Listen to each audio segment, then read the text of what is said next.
and welcome to Rhythm Encounter, RPG Fans Music Podcast.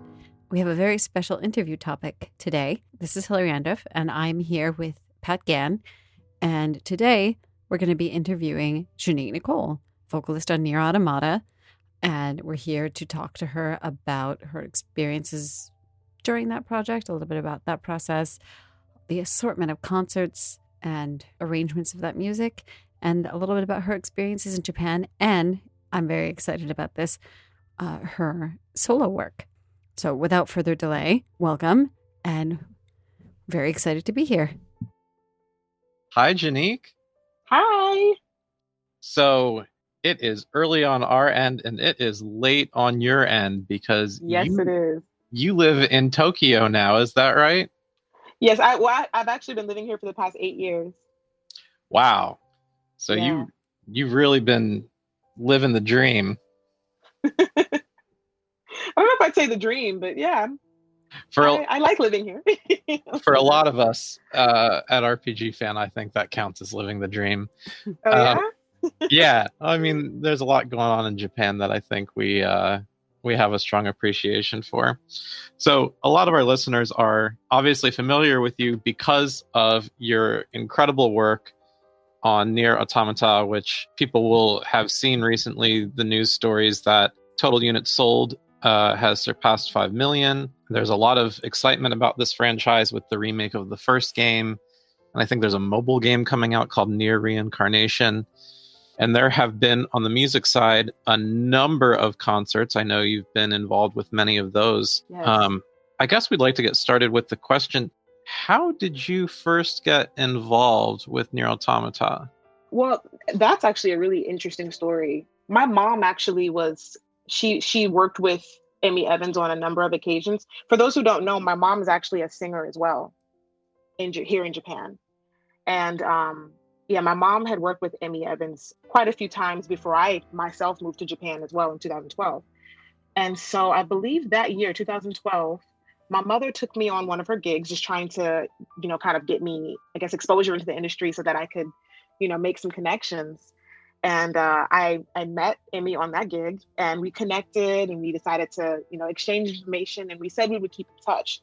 But we actually didn't speak to each other again until 2016. And that was when, I guess, NieR Automata was in development. And so I got an email from Emmy basically asking me if I was interested in auditioning for a video game soundtrack. And I was like, sure, So I went to the audition, and I guess, they selected me from there. So pretty much the story. Oh, that's great. I have a short follow-up question, if that's all right. What is the audition process like for a video game soundtrack? Is it much different than a normal gig? I'm so curious. To be honest, I feel like it was pretty similar to any other gig that I've ever auditioned for. I went to Monaka Studios, and they had me basically sing some songs that they had already kind of like developed, and just kind of record my voice, on the tracks. And from there, I'm trying to think, how many songs did I even record that day? I think I might have recorded like maybe 3 songs that day. And they sent the songs to, I'm not sure if they sent them to Yoko Taro, or I'm not sure exactly who they sent them to, but, they had to basically get the okay, from the producers and everything to make sure that my voice was a good fit for the game. And then not too long after that, they called me back and they said that they liked me. Yeah, it doesn't surprise me at all. I think, anyone who's paid attention to the music when they're playing the game is pretty aware that you offer a strong contrast to Emmy. Emmy has sort of the like wispy, breathy, ephemeral vocals, and you come in strong.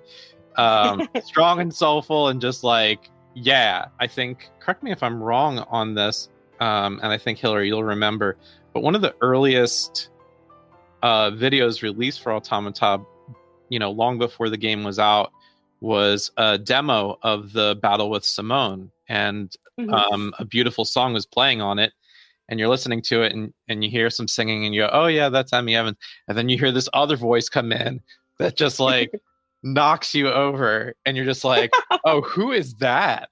And within a few months we found out who you were, and everyone definitely knew who you were after we heard the English version of Weight of the World. And it was they made the right choice. And I'm really glad that you were able to get involved. And I didn't know that it was via Emmy that you got involved, but I think that's great that, between meeting her and your mom having, experience in the field, working and singing in Japan, like, I didn't know any of that. That's really cool.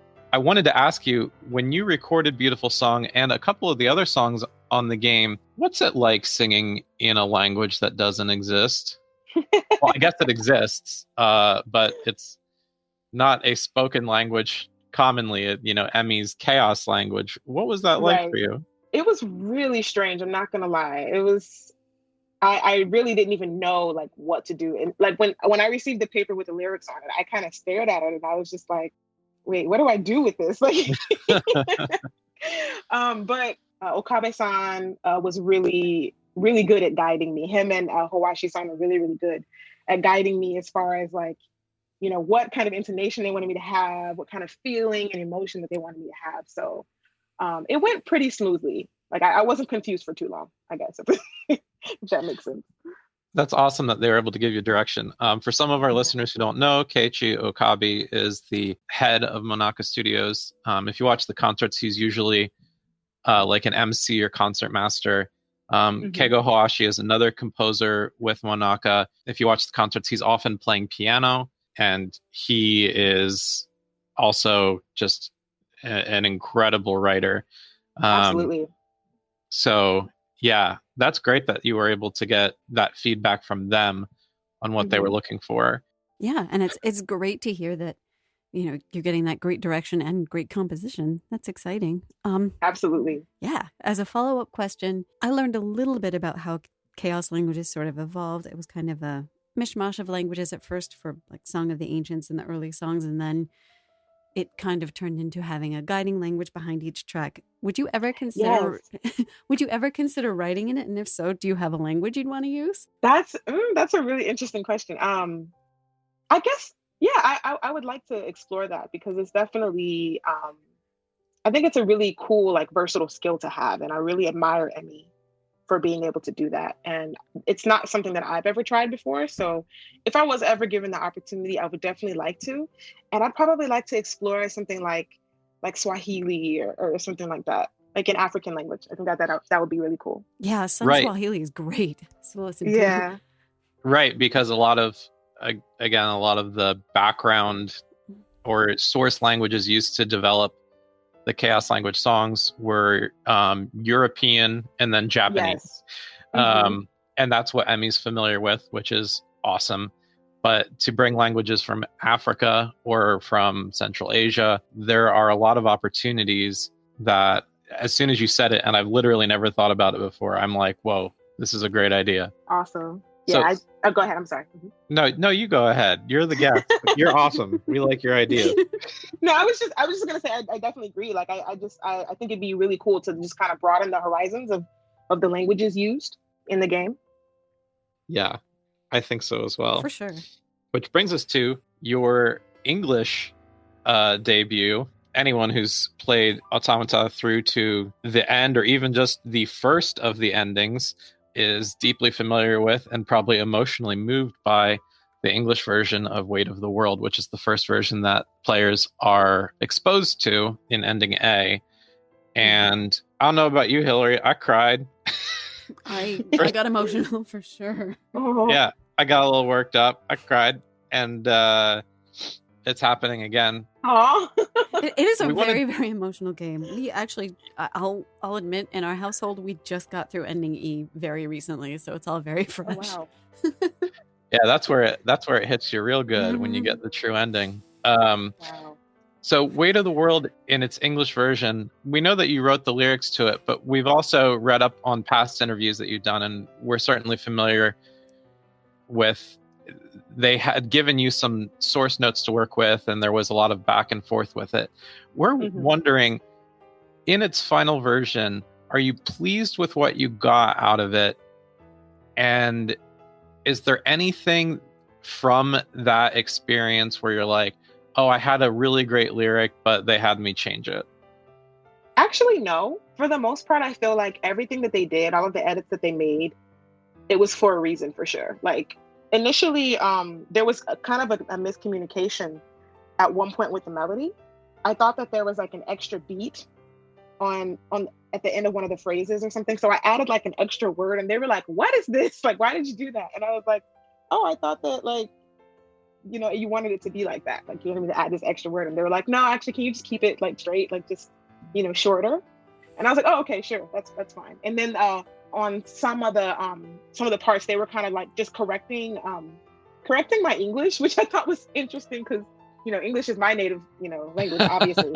But, you know, for them, I think, you know, Japanese is their native language. So I was like, huh, I'm being corrected, you know, but you know what I mean? But I think part of it is, you know, sometimes when you sing, you're not necessarily using correct English, you know what I mean? So like you might be using kind of slang or something. So I think I might have thrown some slang into the lyrics, and they were kind of like, "Oh, actually, can you not do that? Can you just like keep it simple?" And I was like, "Okay, sure." So when I changed it and I looked at, you know, the final product, I was actually really proud of what I had.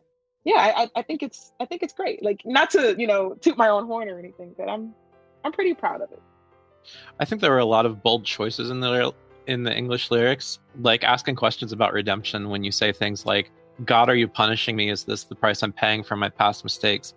And then I also love the line in the chorus. There's something, I don't know if it has to do with identifying specific gender because of the character 2B, but like when you said, "The truth is that I'm only one girl," like something about that is very powerful to me. And I was glad that they didn't keep it too abstract, that they like let you sing as though you were speaking as a person. Which, you know, in the notes, for the most part, that's kind of what they had. Like all I did was like take whatever notes they had and just make it more poetic. So I think maybe the gender was actually in the notes, if I'm not mistaken. It's been so long. It's been what, like 5 years since, almost 5 years.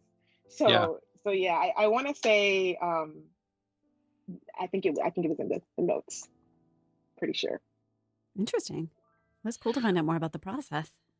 Yeah.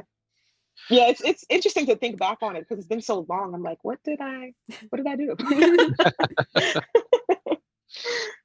So readers of our site will know that we've been pretty well on top of the Blu-ray releases that have been coming out really frequently from Square Enix. There have been 4 concerts that have been released on Blu-ray for NieR and NieR Automata. We've covered 3 of them. There was a 4th one released like a month or 2 ago that we haven't gotten to yet. The 12/18/12018 concert was the full orchestra concert. It featured you and Emmy pretty heavily, but we also know that outside of those Blu-ray releases that there have been tours and special shows. I believe there was one in Chicago at one point, if I'm not mistaken.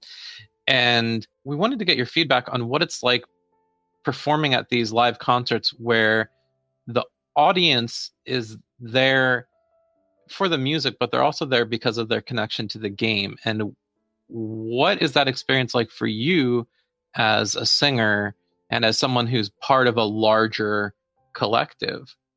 Honestly, it's very like surreal to me. Like I feel like sometimes I still don't really realize how huge it is. And well, or like just until I get on stage and like I see like the crowds, I'm just like, whoa, like all these people are like here to see us. Like this is crazy. And moment of honesty, I don't know if you guys know, but I have announced this before, but I actually have not played the game yet. Go ahead. I was going to say, I heard that in a previous interview and I was curious if that was still true. Oh, it's still true. And I mean, it's not because I don't want to. It's just like I've never owned a video game console. And I'm actually thinking about buying one though. I might, like, once all the hype around the PS5 calms down and they're actually like more in stock, I might get one. And then maybe I'll get the game. I don't know. But yeah, I still have yet to play it. So it's like, for me, I still don't really know like the full emotional impact that the game really has on people. But obviously, like when we're on stage and we look out into the audience and we see people like crying and just like, you know, really going through the motions of everything that they're seeing on stage and like the lyrics that we're singing, like it's definitely very like, wow, we really made an impact and that's kind of when it sets in. But I think once I play the game, it'll really, really set in. Yeah. I imagine you've seen a lot of the game, though. I mean, between like them putting up scenes from the game, you know, as those like the projections behind the orchestra, and I imagine you have some sense of what goes on in the story, the major plot points. Definitely, yeah. Yeah, that you know, as good a writer and just a creative person as Yoko Taro is, and I think everybody knows that on its own it's a little too cerebral. And so it's when you take these really heavy concepts and then mix them with these powerful aesthetics, including these, you know, the really powerful music, that something special happens. And I think Weight of the World in all its versions, including the ending E version where you get it in every language in different pieces, and then the whole development staff is singing it in a chorus, like stuff like that is really powerful. So yeah, I would encourage you to play the game if you get the chance. I definitely want to. But, you know, even if you don't, I think you probably know why people are moved as deeply as they are. This is probably one of the best stories told in the last decade in the medium of video games. In my opinion, it might be the best, but I am biased. Do you feel, could you detect a difference when you performed in Japan versus performing in America in terms of like the way the audience responded? Well, actually, I didn't get the chance to make it to the American concert. Oh, okay. Which I'm really sad about, actually. Like, and I got so many messages like, "Oh, I went to the concert in Chicago and you weren't there, and I just didn't understand why." And it's like, I'm just like, I know, I really wanted to go, but what happened was I was actually I was already contracted to do a tour. I sing backing vocals for Japanese artists in Japan as well. So I was already going to be on tour for like months. And then when they finally scheduled the tour dates for the NieR concerts, I was already, you know, like I told them basically like what my availability was, and they weren't able to work with it. So pretty much I just had to turn it down. It really broke my heart. It broke my heart so much because it's a dream of mine to perform in my home country, you know? Yeah. So, but I have performed in like Taiwan. So and there's definitely a difference between performing in like outside of Japan versus performing in Japan. Yeah, that's right. They did do sort of like an East Asian. Did they do a tour, or did they just do Taiwan? I thought they might have also done Singapore. I might be making that up. I don't know that they've done. I don't think they've done Singapore. I know. When was Taiwan? Was I believe 2017? I think that was 2017 when I did Taiwan. And that year we did Tokyo, Osaka, and Taiwan. I believe that was it. Wow. That's that's heavy, because the game came out in 2017, and then that same year you got to, you know, 3 major venues. And there have been different lineups for the concert. You know, sometimes it's like a small group, like a string quartet plus piano plus guitar. And then sometimes it's like, we're going all out with a choir and an orchestra. Yeah. And then sometimes they do those like those dramatic ones like Memories of Puppets, where they come out and do these readings of scenes from the game. They've had a lot of different layouts for these concerts, different set lists, and but when you come out, like whether you're up there solo or you're there with Emmy or you're there with Emmy and more people, because there's a lot of different vocalists, a lot of people have been involved. Absolutely. It's always a special moment. I know the crowd always goes nuts when the vocalists come out. And, for sure. Relating to that, I'm kind of curious. Since you performed in a few of these concerts, do you have a favorite format? Do you have favorite instruments or favorite instrumentation that you like to perform with live? Honestly, not really. Like, I think I appreciate each format like for what it is, because they all give different elements and things. But I will say, like, performing with the like full orchestra is really, really cool. Like it just like, it's just, I don't know, it just makes me feel like I'm at like Carnegie Hall or something. Like it's just really cool. So I definitely like that a lot. It's big, and you have like 30 or 40 people who are there to back up you, and that's got to feel great. Yeah. It does. Last year, one of my favorite albums to be released, and I didn't know if it would be my favorite because I've made comments similar to comments that actually Yoko Taro has made. I'm starting to get frustrated with Square Enix because they've just released so many arrangements and so much music for NieR. I can't keep up. Right. But when they released the Orchestral Addendum album last year, I was like, what's this all about? But it was basically like, it was mostly vocal tracks that didn't make it into the NieR Orchestral box set.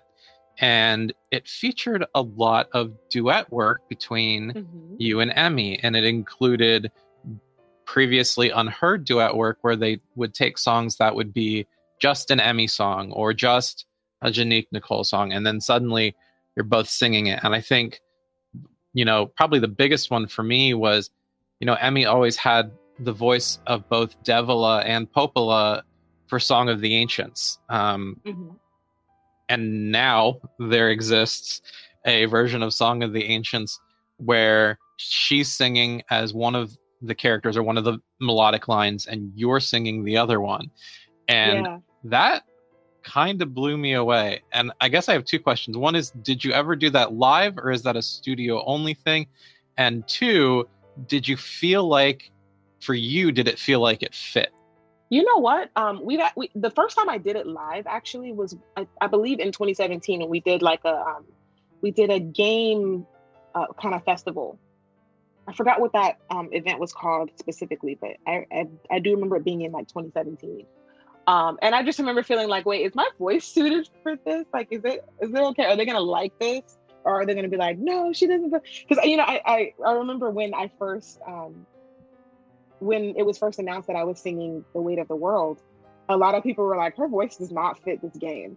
Like they're like, she sounds like I don't know, like a Disney character or something. Like it just sounds like a Disney princess song.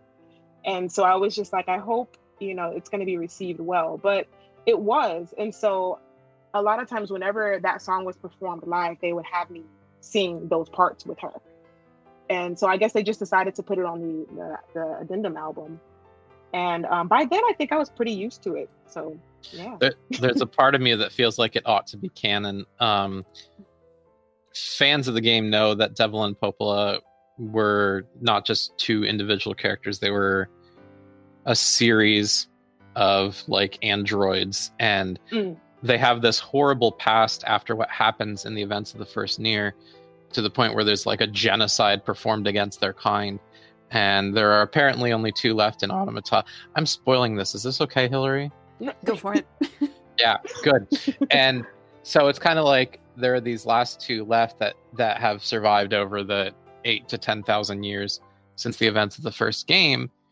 And so those two, who there's a specific version of the song arranged for NieR Automata that plays during a battle scene where they actually help protect 9S as he's trying to enter the final tower of the game.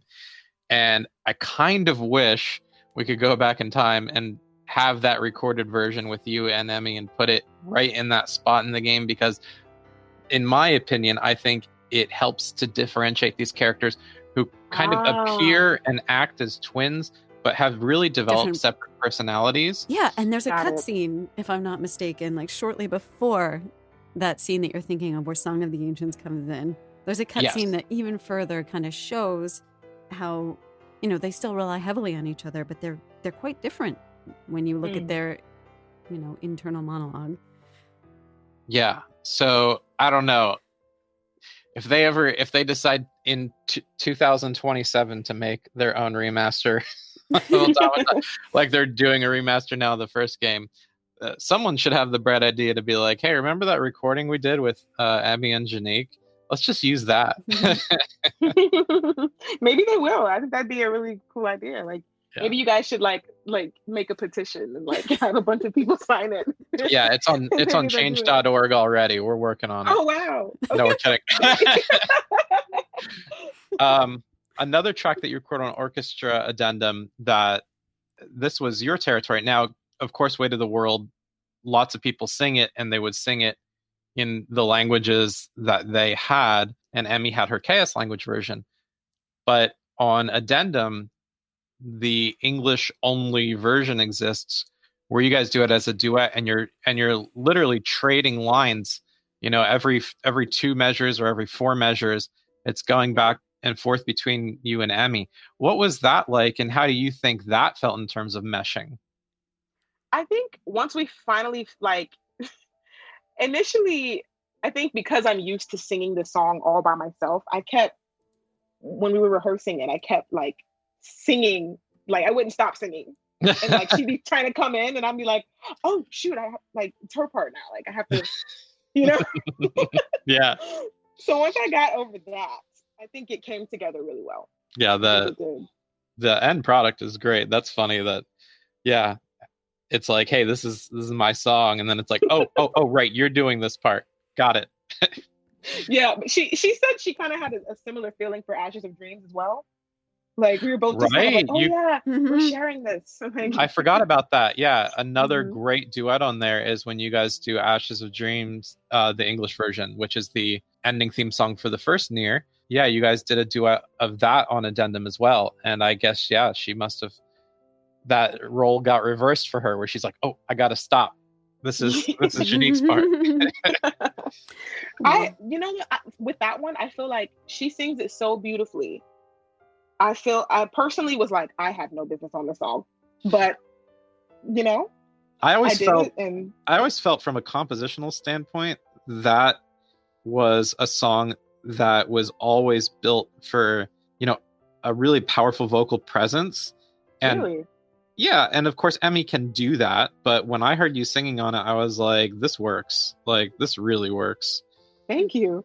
And especially the English version, like, you know, she comes at it from a different perspective in the different languages. And I feel like English was the one where it was like, it really had a space to be less of that breathy, withheld thing that Emmy does so well, and more of just this like in your face, let's do it. And like, I really like your inclusion on that version. I'm just going to say Thank you. I really appreciate it. And it's funny because when I was in the studio doing it, they were trying to guide me to like sing it more like Emmy in a way. Like, can you kind of sing it more like quiet and soft? And I was like, I don't do quiet and soft. Like I don't, you know. I mean, I can. I mean, I do think that I'm a versatile singer, but for me to like just sing an entire song like that, I was just like, whoa, I don't know. I tried my best, but you know. In the final analysis, I think it's safe to say that you bring a good dynamic to it, which is to say, in some of the melodic strains, like, you know how to reserve some of that strength, and you know that you're coming at it at, you know, 20% of instead of 100%. But then, you know, when the song builds, or even, you know, after or near the end of the chorus, where you're getting these really interesting chord progressions and melodies over it, like that soulfulness comes out, and suddenly you're at like 80-90%. It's like, well, Emmy didn't take it there, and of course she didn't, because that's not what she was going for. But when you did, I was like, yep. This is good. And I think that's I'm glad you appreciate it. Yeah, very much. And I think that's one of the things that makes that album so cool and special, is there's a lot of beautiful duet work, and you get to see some of those songs from a different perspective. Absolutely. I wish they had named the album differently. Like, Orchestra Addendum is kind of like, how do you sell an album like that? But of course, the cover artwork shows Devil and Popola, and when I look at them, I think Emmy and J'Nique, and they should have just named it like Vocal Duet Album or something. Vocal Duets. I understand it though. Like I get it. Like Addendum, it's kind of like, okay, you know, we're, I don't know, I guess making adjustments to the original or something like that. Like, yeah, I understand it, but it does seem kind of lackluster, maybe. Like, yeah, I feel like you could have more. You could market it better if you're like Emmy and J'Nique kick butt the album. That's hilarious. I like it. I do too. So, J'Nique, I think everyone listening here can make a pretty safe assumption. Something that we already know is that I'm obsessed with these games and I love the music. I've written reviews for almost every soundtrack released, official and unofficial, for That's the NieR awesome. series. So I'm a huge fan, and I'm wondering for you that the term fandom has some negative connotations on certain parts of the internet, often where you find certain levels of toxicity or controllingness from the fan base. We see this with larger fandoms like Star Wars or Lord of the Rings, but it can happen anywhere. And I was wondering, for you, when you joined in to NieR Automata, and since you've been going to the concerts and your presence on Twitter, being open to, reception of any feedback from anyone who stumbles upon you, what has your experience been in working with the NieR fandom, and what good and what bad have you seen there? For the most part, it's actually been pretty positive. Yeah, I haven't really, no one's ever been mean to me necessarily or said anything crazy. People have been really welcoming, and I get fan messages all the time like, "Oh, I love your voice and you're amazing, and The Weight of the World is my favorite song." So I've had a really positive experience. The only really negative experiences that I've had is just maybe randomly on one of our videos on YouTube from our concerts, people may be saying negative things or just, saying oh, they don't like Weight of the World, or they feel like maybe Emmy should have sang the entire soundtrack or just something like that. But, I feel like everyone's entitled to their own opinion. So of course there's going to be some resistance in some areas, but it actually doesn't bother me. When I see comments like that, I'm just like, okay, the fact that they're even talking about me at all is, it says I must be doing something right. So yeah, absolutely. We'd like to transition away. We've been talking so much about your presence in video game music, but we're aware that you have recorded some pretty solid original work, and we'd like to talk about some of those songs. And I think one of them you either released or at least were working on around the same time as NieR Automata. It's called Black Girl Magic, and there's a music video for it that we're going to have in the show notes. Awesome. Yeah. I'm kind of wondering, one, how did you balance working on that song when you were also doing all this other stuff with NieR Automata, and what has the response been to that specific piece, both the audio and the music video? So actually, everything that I did for NieR Automata was actually, we pretty much finished that in 2016. Okay. So my schedule was pretty much completely free, besides maybe some shows here and there. Mm-hmm. And I released Black Girl Magic in 2018, and as well as the music video. As far as the reception goes, it's been pretty positive. I imagine maybe some people might feel, excluded or something in some way, but I haven't. I've been lucky enough to not see those comments, but it's been all love for the most part. People have been really supportive, and they said that they really like it. So, can I ask you, just as a quick follow-up, what you mean about some listeners might feel excluded by this song? I think I know what you mean by that, but could you clarify a bit for our listeners? Sure, because the song is called Black Girl Magic, so it, for me, my goal was to uplift Black women in a society and climate where we're kind of not celebrated, or we don't get certain opportunities, that kind of thing. So maybe I know some people, because it did get some dislikes, with the music video. And I'm just speculating, maybe. Yeah. It might be because, it's oh, well, if you're not a Black woman, it's oh, maybe the song isn't for me, kind of thing. Oh, I love that you're saying that. So that's what I was thinking. There's this incredible Saturday Night Live sketch called The Day Beyonce Turned Black. I saw that. Yeah, it's really classic. And there's this part where they're listening to it, and there's all these white people standing around I don't know, what does this mean? And they're like, what, Beyonce's actually Black? She's so mainstream. How can she be Black? And then I specifically remember Cecily Strong stands up and she's like, I got something in my bag swag. What does that even mean? Yeah, hot sauce in my bag swag. And what does that even mean? And then one of the guys is like, I think this song isn't for us. And then another guy screams and they're like freak out and they're like, but everything's for us. Yeah, that was a good one. That was a really good sketch.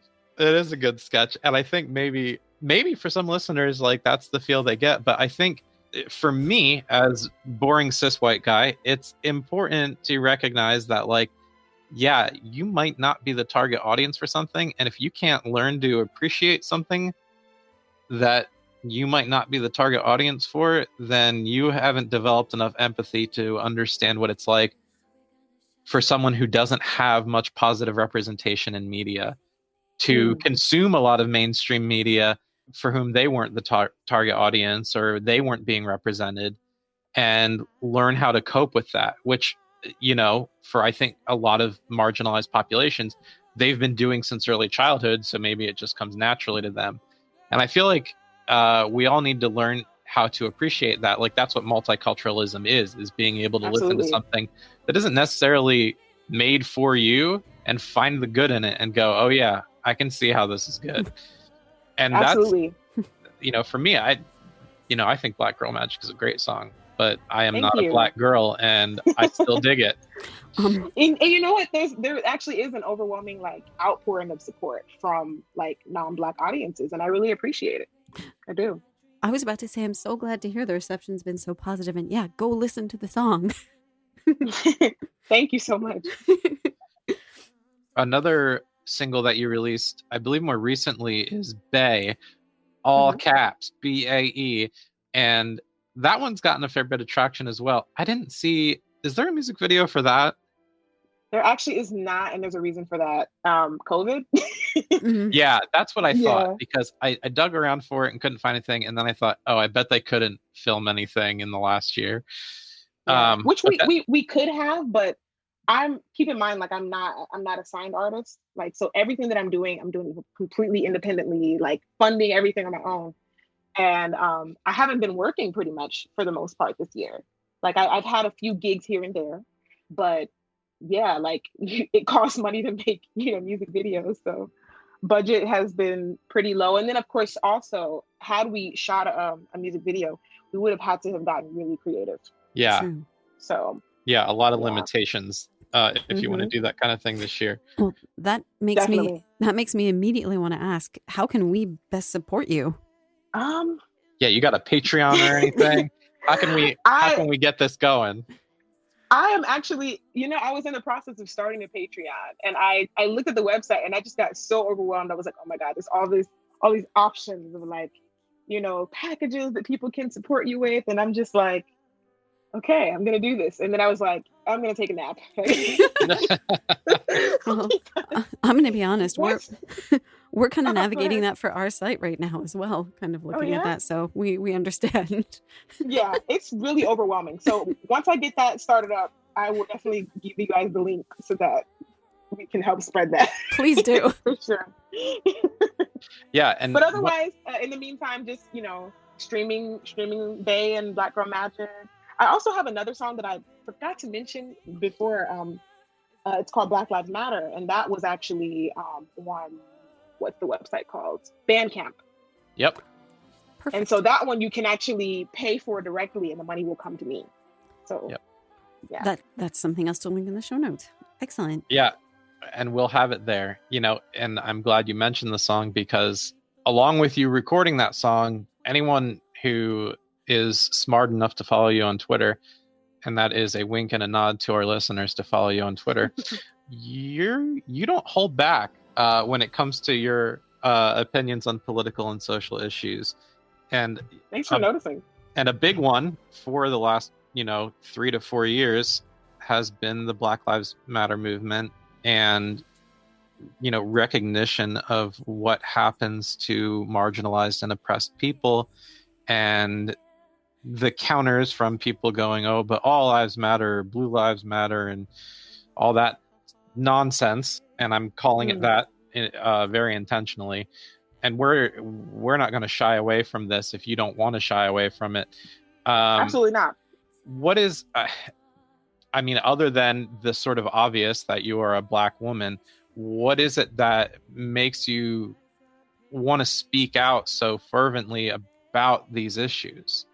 Honestly, I feel like it's my responsibility to do it. Like, as someone who has a bit of a platform, it might be a small platform, but I just feel like anyone who has a platform, they should, speak out about it. And even though I'm in Japan, and technically it's like I'm home free from it, technically, like a little, slightly, I guess you can say, because in Japan, police officers aren't killing people, for being suspected of committing a crime or something like that. But I do have family at home. I have a brother, I have a sister, I have two sisters at home. I have nieces and nephews, my grandparents, uncles and aunties, cousins, all of that, friends, who are Black. And I want to continue to advocate for them. And, racism is a worldwide, epidemic as well. So I just feel like it's my responsibility to just continue to raise awareness and also correct people when they're wrong, because I feel like if we don't, well, it's kind of a loaded question and a loaded answer too, because in some instances, it's not necessarily a Black person's responsibility to teach people how not to be racist. Mm-hmm. But at the same time, I do feel like it's important to kind of put the message out there so that people can have access to it and refer back to it, if that makes sense. Oh, it definitely does. And we just wanted to acknowledge and appreciate everything that you've done in that regard, because I think... Thank you. Yeah. Honestly, I feel like I haven't done enough. I mean, I'm mostly talking about it on social media, To be honest, a lot of times I feel kind of like hopeless because I can't be at home, with my people marching and, fighting for equality. What about your experience, though, being in Japan? There's a lot to say about Japan and Japanese culture, being a very homogeneous culture. And there's sort of this experience that, Americans are a novelty and you can sort of worship them, but they're still outsiders. And, a Black woman from America, that's a unicorn, right? Like, hey, we found something special here. Have you had that experience where you're like, I'm appreciated, but maybe not for the right reasons? Absolutely. It's almost like fetishization, almost. In some ways, it works to my advantage. I think because a lot of times, I think a lot of the jobs that I've been offered, I receive them because I'm Black. And there's the stereotype that all Black people can sing and play sports and dance, Yeah. So, in America, being in the entertainment industry is very competitive. But in Japan, it's like, if you're Black, they're gonna, I think you're more likely to possibly get a job in entertainment because you're Black, which again, it can be a good thing, but at the same time, it's like, it's a double-edged sword. Mm-hmm. Yeah, I'm sure it's its own. Definitely. And then sometimes you have people look at you when you receive a job and it's like, oh, you just got that because you're Black. So yeah, now that's an interesting dynamic, and the recognition of that, I think, is really important, because whether a bias ends up in your favor or not in your favor, the fact that you're self-aware of that bias, and so is everyone else in society, can cause a lot of problems. Absolutely. And when we say something like Black Lives Matter, that means not just that you live and survive, but also that you're recognized as a whole human and not just as something rare or something that we count on to be talented, which is what your experience has been in Japan. Right. If you're not recognized as a whole person, that can be somewhat alienating. Right. Or there to help us. Right. It's crazy because, I get these opportunities in Japan, and if I'm singing backing vocals for like Kubota Toshinobu or the artist that I usually sing for, mm-hmm. Japanese people at these concerts, when they see me, not backstage necessarily, but leaving the venue or something, they want to take pictures and they want to shake my hand.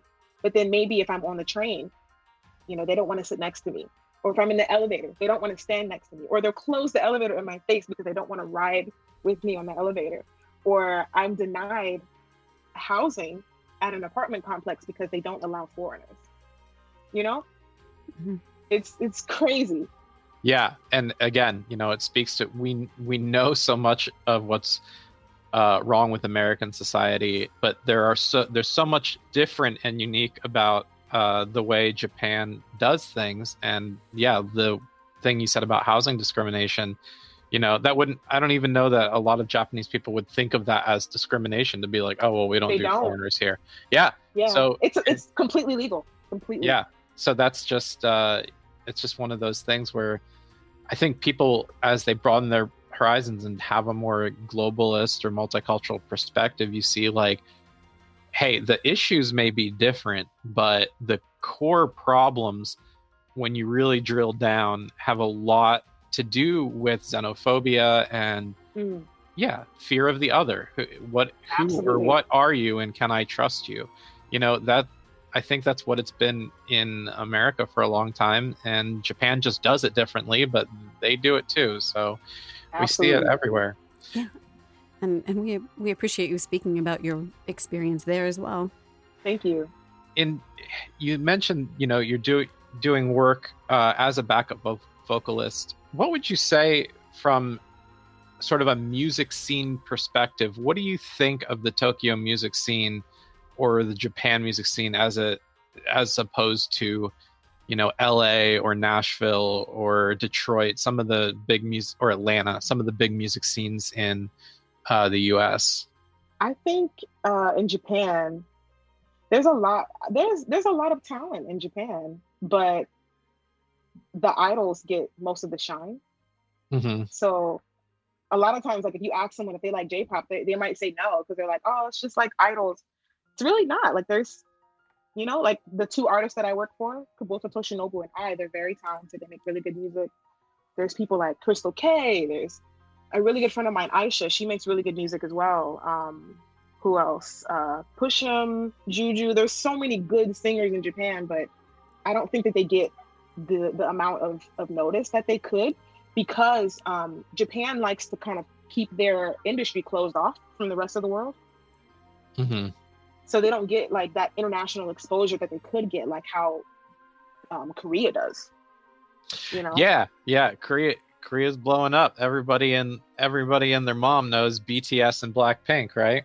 Absolutely. Mm-hmm. Yeah. My mom actually has a special obsession with BTS. I'm gonna give a shout out to my mom.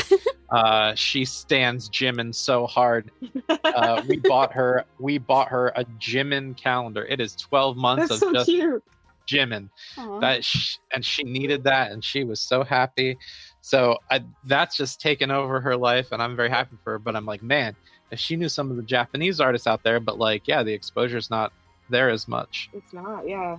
Which, I mean, there's nothing wrong with, with the idols. I mean, there's obviously a market for that as well, and people in the States like it too, Mm-hmm. But I just think that it would be really cool if the distribution of that recognition was more widespread. Yeah, and also like not just sort of the idols and like the super groups, but like people just making music as they make music. I know that there's a pretty strong underground jazz scene in Tokyo. Oh yeah. A lot of bars and clubs where like that's what they want is a really solid jazz set for the night, just piano, drums, upright bass, and an incredible vocalist like J'Nique Nicole. That's another thing too, like, or your mom, apparently. Yeah, that's another thing too. Like, I feel like there's not really much room for foreigners to make it in the Japanese music industry, because it's like if you're not singing in Japanese, then they don't really want to hear it necessarily. Like, so for me, releasing Black Girl Magic and Day, you're not going to hear that on the Japanese radio station, or you're not necessarily going to see my album in like Tower Records, because I'm not Japanese and I'm not singing in Japanese. That reminds me though, you said your album. Do you have any plans to release like a debut, like full album anytime in the next year? Yeah, I do. Oh my God. I have been working on this album for like 3 years. Like ever since like 2018, that was my goal, was to release an album. But I was just hit with so much opposition and just so many like roadblocks that it just hasn't happened yet. But I'm really, really close to getting it done now. So within the next few months, that's my goal, is to release this album. I haven't set a release date just yet because things are still kind of being processed at the moment. But as soon as I get that release date, I'm definitely going to make an announcement. Awesome. We'll be waiting for that. Yeah, just a reminder then to our listeners, if you enjoyed this interview, if you enjoyed, the incredible vocal power that was on NieR Automata, you're going to want to check out J'Nique's original works. Again, Black Girl Magic, Bay, and Black Lives Matter are all songs that you'll be able to gain access to from the show notes. And there's even a music video for Black Girl Magic that you'll want to check out. And if you like the sounds you're hearing, you're going to want to follow J'Nique Nicole on Twitter so that the moment she has that release date for her debut album, you'll know what it is. So absolutely. I'm doing the shameless plugging so that you don't have to. Though Thank you. I think you probably have the strength to do it yourself if you wanted, but just as a favor. I think you're way better at it than I am, honestly. I'm horrible I've been at myself, I feel like. I feel like you've probably done enough self-promotion. I mean, I can't imagine getting started as an artist without having to do that much work. So if we can carry the load a little bit so that you don't have to carry the weight of the world on your shoulders. But, that was good. That was really good. Yeah, I thought I'd throw that one in. We're happy to support you. You have brought some really incredible music that so many fans have, the key moments, the full aesthetic of NieR Automata would be a little flat and it would be missing something if you weren't there. Oh, definitely. Thank you. I mean, people know that I straight up worship Emmy and I worship, Monaka and everything that they've done, but Automata would have definitely been missing something without your presence. And so I think a lot of people are just so thankful for that. And we are thankful for having the chance to catch up with you and hear about what you're doing. And yeah, we're happy to support and get the word out. Hilary, thank you so much. Is there something that you wanted to ask J'Nique? I think you had something in mind for yes, I have how we go out on the show. Yes. So I have a couple of things in mind. I also just want to echo what Pat said a little bit. There's actually been a lot written about how NieR Automata is a very dynamic game. And it's very interactive. And that's one of the reasons it's been so highly praised as a game, is its ability to draw the player into it. And it would not have been able to do that without the strong vocals, and specifically yours. So much Thank appreciation. you. And usually on Rhythm Encounter, we go out with a bonus track or music recommendations. So we will do our best to include all the groups that you already mentioned, the J-pop groups. But if you have any other recommendations, we'd love to hear game music or otherwise. Man, I really wish I could give you guys some game music suggestions, but I don't really play video games that much. Okay. I'm trying to think. What would I like to recommend? Okay, I'm going to say this. Doushite by AISHA. That's a really good song. Also, why is it so hard? I love it's so hard much to music. It's hard to limit. You want to tell It us is, like it 50 is. songs instead of one. It's really hard. I'm sorry. What was that again? I said the problem is you don't want to limit yourself. You want to name off like 15 songs, and it's hard to narrow it down. Yeah. It's so hard to narrow it down because I listen to just so much on a daily basis. I don't want to keep burning up my time. No, it's cool. Doushite, that means why, right? Yes, it means Japanese. why. Yeah. It's a really good song. It's a really, really good song. It basically talking about why did I fall in love? Why did I do this? Why did I choose this person to love? Oh, that's cool. It's really good. I think we can go out on that song then. What do you think, Hilary? Yeah, that sounds great. Perfect. And I just thought of another question. So, because one thing we've been talking about on Rhythm Encounter a lot recently is sampling, how a lot of video game music has been sampled here in the States and how it's getting kind of like a wider appreciation with EDM and even some rap. and things like that. And we recently learned in an episode that Pat was on with me that That's what's funny. it was really funny. A song from one of our favorite RPGs from the PlayStation 1 was actually sampled in a Janet Jackson song. Oh, wow. Yeah. Are you kidding? That's crazy. No, I'll give you the link to the song. It's a China Love is the Please. song. And so we were wondering, would you ever consider contributing, an R&B track or some other genre to a game? And Absolutely. I would love that opportunity. I think that would be really cool. Yeah, I love the idea of doing it in the reverse order where like maybe one of the singles from your full album is then licensed after the fact to be put into a game. That would be a dream come true. Absolutely. Oh, so I have my other song now. Oh, great. So this one is by I. It's probably like my favorite song by her. It's called Beautiful Life. I think that's a really cool, like, epic song. And you said you do backup vocals touring. Are you in that studio recorded version of the song? I'm not actually.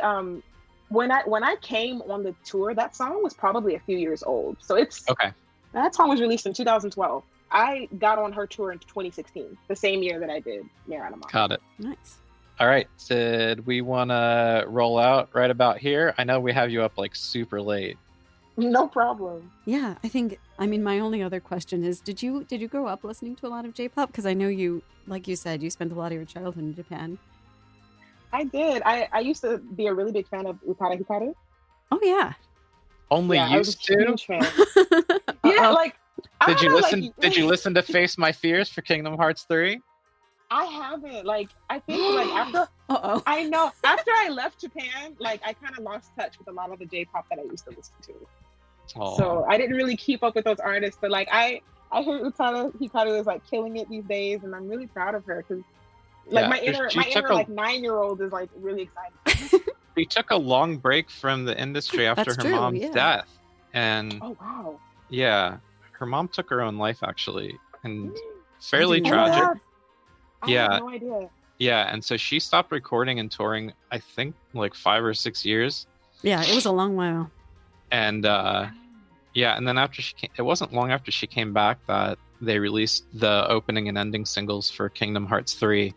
There's the second song, the ending song, Don't Think Twice, is actually, that might really be up your alley. That's a very soulful piece. I was going to say, I'm going to link these. I'm going to have It's to. got the Please, sort of, please. it's What got did you say the sort name of it was again? Don't Think Twice. It's sort of this Don't Think jazz Twice. swing in a 6/8 rhythm. Like, it's really good. And she does all of those Kingdom Hearts songs. She has an English version and a Japanese version. The English version is just like so solid. It's like crazy good. I found it. Ooh, I'm gonna listen to it for sure. Let us know That what might you have to think. be like, oh, absolutely. Yeah, that might have The to be like my next cover, like that I do or something. Oh, it'd be a good one, I think. You should cover Don't Thanks Think for giving me these ideas. I really appreciate it. And then this is crazy, but the opening track, Face My Fears, she collaborated with everyone's favorite or least favorite. Gosh, what was that term that I just lost the name for? It wasn't EDM, was it? No. No, the crunchy synth bass manipulation. Oh, right, dubstep? Yeah, everyone's Oh, favorite or least favorite dubstep musician, Skrillex. that's worked- really interesting. She worked with Skrillex on Face My Fears, and you can definitely Okay. hear it in the mix of the chorus. I But actually found that EP as well. When I looked up Don't Think Twice, that Perfect. popped up as well. So Yeah. I'm gonna It's a check good one. this out. I think you'll like it. But Don't Think Twice, especially, just like, oh, you would kill it too if you sang it. Oh my gosh. Thank you. You guys are so sweet. Like I'm really like just feeling the love in this interview, and I really appreciate it. Well, Especially at a time like this, like I need it. Like I really need it. So Aw. thank you so much. Well, thank Oh, you. you We It's a nice really You deserve me up. it. You deserve all the Thank love. you. You've made something. You've made something special, but we know you're going to keep making lots of really special things. So Thank you. I really hope so. I really hope that once the album is released, that like people like it just as much as they've liked Black Girl Magic and Bay, or really much more so. Yeah, that'd be I great. hope so too. Thank All you right. so much. Yeah, thank you. Yep. We don't want to keep you up any longer, but much appreciated, and have a good night. Thank you. You too. All right. Bye. Bye. Bye. And there you have it. We hope you enjoyed the interview. And as for housekeeping items, just announcing what's next for Rhythm, we have an episode on beginnings and endings, so it's opening and ending themes. And we're also going to be having a Bravely February, so look out for that. And please, now that we're at the end of this episode, check the show notes because there are a lot of great links to J'Nique's work, music, and various things we referenced throughout the interview. So please don't forget to check that out. And if you have any questions or feedback, we welcome that. And you can send that to music@rpgfan.com. We're going to close out by listening to Doushite by AISHA. Enjoy! どうして何度も聞くけど目をそらしたまま唇噛みしめて君は誰を見てるのタバコに火をつけてメモリーを燃えてゆけ体の震えが止まるまで神様どうして何のために私恋に落ちたのどうして Why did I fall in love? どうして Why did I fall in love? 今夜は一人じゃないなのに Why I'm feeling blue 風に揺られ遠くどこかへ知らない世界に触れたい神様どうして何のために人は恋に落ちるんだどうして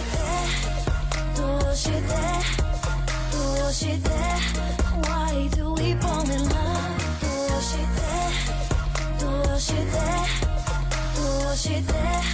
Why do we fall in love 一人で生きてれば傷つかない Independently dead恋はしないでも真冬のベッド絡まる心夢見た結婚愛する子供これが必要 Tell me, do I really need it all